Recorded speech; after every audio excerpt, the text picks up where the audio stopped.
대파가 많아서 섞여버리는 경우가 많나요? 만나요리가 한 방에 해결해 드리겠습니다.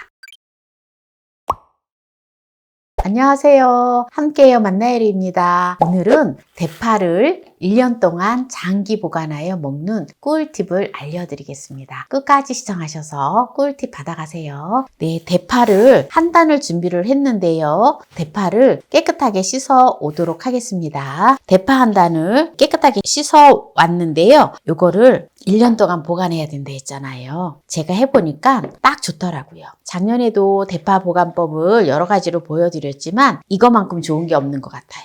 이런 통을 준비를 해주시고요.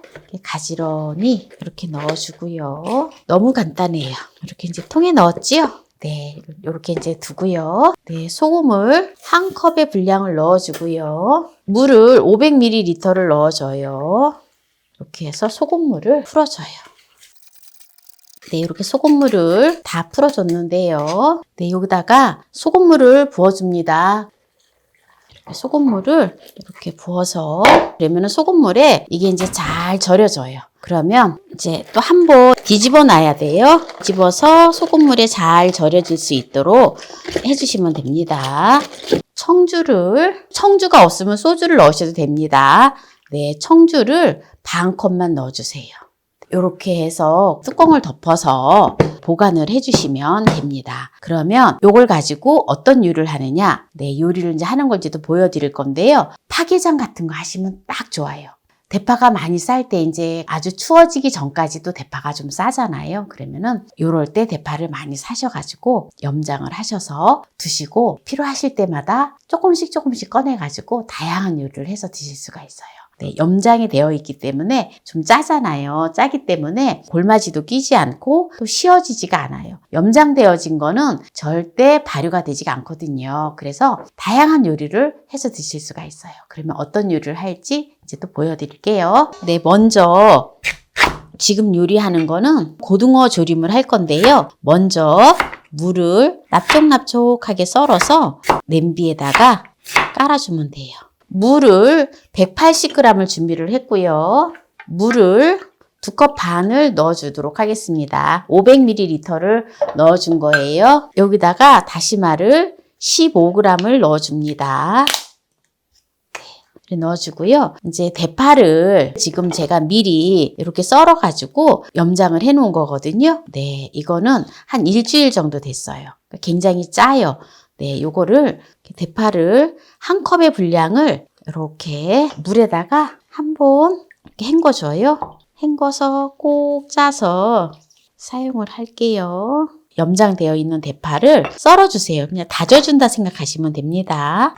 우리가 보통 보면은 뭐 고등어 조림 같은 거 할 때 대파가 많이 들어가잖아요. 다져서. 네, 그래서 다져서 넣는다 생각을 하시면 돼요. 또 대파를 아까는 저는 이제 길쭉하게 해서 또 절이기도 했지만 또 이렇게 잘라서 절이기도 해도 되고 또 이렇게 다져가지고 또 염장을 하셔도 괜찮아요. 여기다 이제 넣어줘요. 이렇게 해서 불에다 올려서 무가 익을 수 있도록 네, 끓여주도록 하겠습니다. 다시마가 들어갔기 때문에 청주를 2큰술을 넣어줄게요. 네, 요거를 이제 불을 켜서 무가 익을 수 있도록 물을 익혀주도록 하겠습니다. 네, 이제 고등어 조림을 할 건데요. 양념을 해줘야 되잖아요. 네, 고춧가루를 네, 2큰술을 넣어주겠습니다. 다진 마늘을 1큰술을 넣어줘요. 생강가루를 2분의 1 작은술 넣어줄게요. 양조간장을 1큰술을 넣어줘요. 참기름을 1큰술 넣어줘요. 네, 깨소금을 2큰술을 넣어줘요. 그리고 청주를 2큰술을 넣어줘요. 설탕을 1 작은술만 넣어줍니다. 네, 물을 반 컵만 넣어줄게요. 네, 이렇게 해서 이제 양념장을 이제 해놓았고요. 이제 고등어 조림을 해줄 건데요. 지금 무가 한 어느 정도 익었거든요. 그래서 고등어를 이렇게 반만 잘라주세요. 네, 요게 자반 고등어인데요. 아주 싱싱하고 물이 좋지요. 요거는 제주도에서 바로 배송이 된 자반 고등어예요. 이거는 또 주문할 수 있어요. 어디에서? 만나물에서. 그러면 이제 바로 고등어 조림을 무가 어느 정도 익었기 때문에 이제 바로 해볼게요. 네, 지금 9분 정도 됐는데요. 불을 꺼주고요. 무가 어느 정도 익었어요. 네, 이 상태에서 다시마는 건져주도록 하겠습니다. 그래도 나는 다시마 조림 그냥 그대로 두고 먹을래요 하면 그냥 다시마를 놔둬도 괜찮습니다. 지금 보세요. 네, 지금 무가 어느 정도 익었어요. 이 상태에서 이제 고등어를 여기다가 앉혀주고 고등어 조림을 할 거예요. 양념장을 만들어 놓았잖아요.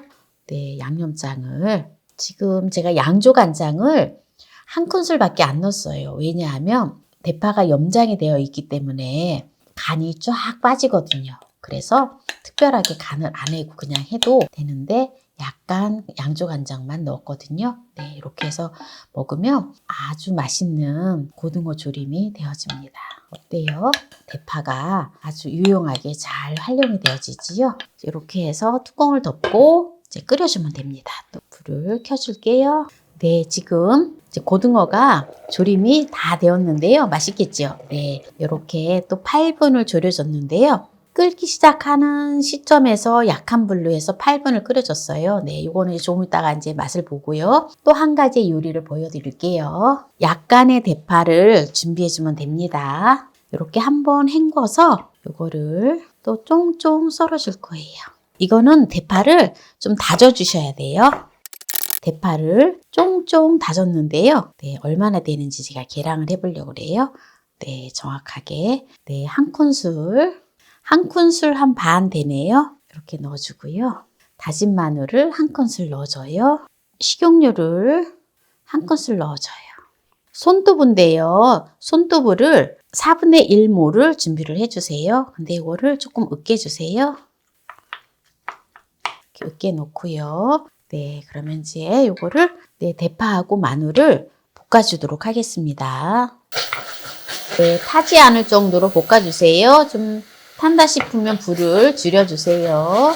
네, 어느 정도 볶아지면 두부를 넣어주세요. 으깬 두부를 아주 약한 불로 해서 주도록 하겠습니다. 네, 이렇게 해서 뚜껑을 잠시 덮어 놓고요. 그 다음에 계란을 한 개를 이렇게 깨주고요. 참기름을 한 큰술을 넣어줘요. 그리고 이거를 이렇게 저어주세요. 불을 약불에서 중불로 올려주고요. 밥을 한 반 공기 정도 준비를 했습니다. 밥을 넣어주시고요. 그리고 계란을 풀어놓은 거를 넣어줘요. 해주고 술을 좀 살짝 넣어주고요. 이제 불은 꺼주고요. 네, 깨소금을 한 큰술 넣어줘요. 네, 이렇게 해서 볶음밥이 지금 간을 하나도 안 했잖아요. 대파에 간이 되어 있기 때문에 아주 맛있는 볶음밥이 되어집니다. 네, 이렇게 지금 볶음밥을 했거든요. 네, 그러면 이제 여기에서 마무리를 하고 고등어하고 이제 맛을 보도록 할게요. 볶음밥을 먼저 먹어볼게요. 너무 맛있어요. 대파에 그 간이 되어 있잖아요. 그 간 되어 있는 걸로만도 볶음밥이 아주 맛있습니다. 고등어를 한번 먹어볼게요. 고등어에다가 무조림을 한 거를 먹어보도록 하겠습니다. 아, 저는 이게 무가 어떤 맛일지 무부터 먹어볼게요.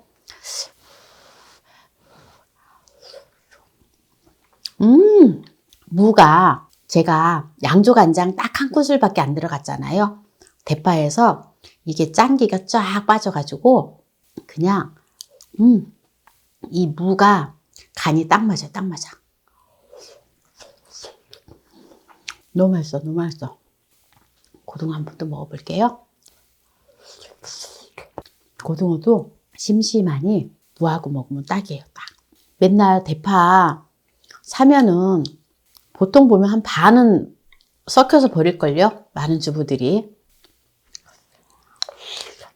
알뜰한 주부들은 안 그러시겠지만 근데 이렇게 대파를 염장을 해놨다가 이렇게 해서 활용을 하면 정말 꿀팁이에요. 고등어가 너무 맛있어서 제가 다 먹었어요. 오늘은 대파를 1년 동안 장기 보관하여 먹는 꿀팁을 알려드렸는데요. 오늘 이 영상이 마음에 드신다면 구독, 좋아요, 알람 설정 부탁드립니다. 오늘 이 영상을 끝까지 시청해주신 함께해요 만나요 요리 가족 여러분 감사합니다. 건강하세요.